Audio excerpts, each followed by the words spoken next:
everyone. How are you? Happy Advent. And continue to celebrate the first week of Advent. And it's almost so unbelievable that it's here. It's come back. This coming Sunday, a couple of things are going on. The first thing I just want to bring to your attention is it's December 8th. And December 8th is the church celebrates the birth of Mary, the Immaculate Conception. So, it's a holy day of obligation, depending on your diocese or archdiocese. I don't know how they will celebrate that with Monday or how they will do that, but um, it's nice to think about that. And this is one of those issues that becomes a catechetical puzzle because so many people will say to you, "Oh, it's Mary's birthday," or "It's when Jesus was conceived." What is the Immaculate Conception? It's when Mary was conceived. It's not her birthday. We celebrate her birthday September 8th, which would be 9 months from now. So just to sit and think about Mary, Mary's very much present in Advent, and obviously her role in salvation history. So we honor her, and it's something I think we need to talk to the young ones about. It's one of those traditions, but it's more than a tradition. It's what is and who is Mary, and as I said, her role in salvation history. So that's the first thing. Um, when we look at the readings coming up this weekend, this Sunday, uh, we're seeing different things. We have the prophet Baruch, and he's kind of turning hopelessness into hope, and things are taking a turn. Uh, the Israel people were very,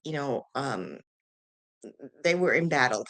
They didn't have a home, and they were, all over the exile, the Babylonian exile, and all of that happened. And they were people who needed hope. So you see that happening with Baruch's reading. But that's also what Advent is supposed to do for us. Turn our hopelessness into hope. And Advent is like, well, I guess you want to call it a two-edged sword. One thing, it's preparing us to celebrate the birth of Christ as we know it in Bethlehem. But the other part of it is to help us prepare for the second coming when Jesus will come again. That was promised. We believe that. We don't know when that's coming, but we need to be prepared. And so on the scene this week in the gospel is John the Baptist, the prophet, who will tell us, be prepared. Uh, and the readings are about getting ready uh, in joyful hope that Jesus will come again. Sometimes, when you look around the world and you see all of these, so many things happening that are difficult and very painful and very destructive and killing and just terrible things happening, you wonder, Is this the time? Is this what it means that Jesus is coming back?"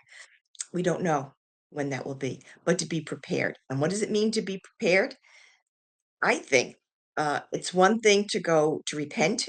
There's no problem with that. There's another thing to go to receive Jesus more in the Eucharist. That's wonderful. But I think it's a time for us to really look at our own relationship with Jesus. Where is it? Where is it going? Um, how can this Advent help me find that out? Uh, who is Jesus for me? How do I bring Christ to others? How do I allow others to bring Christ to me? This is a time for reflection. And I know it's a very busy time for most of us, getting ready for Christmas. But as I've said to some parents, I've said to them, if Jesus were to call you and said, "I'm going to be in your house around 2 o'clock, maybe we'll have lunch or dinner," what would you do? I think the running around that would happen in a household would be unbelievable. Get the kids ready, get the house straightened up. Jesus is coming. Oh my God, oh my God. But is that symbolic of what we do for Christmas? We run around, get ready, get ready, get ready. Do we actually take the time to sit with him if he were to visit us? If he were to come into our homes, have dinner with us, would we take the time to listen and to talk with him? Uh, we help to develop that relationship.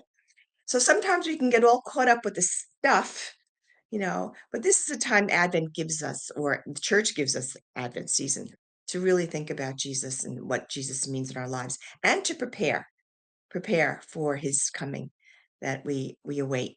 How that will be, we don't know, but it's promised to us. Christ has died, Christ is risen, Christ will come again. We're waiting. So in this waiting of hopefulness, um, I wish you another great week of Lent. I mean, excuse me, Advent, and we'll see you next week. Take care. God bless.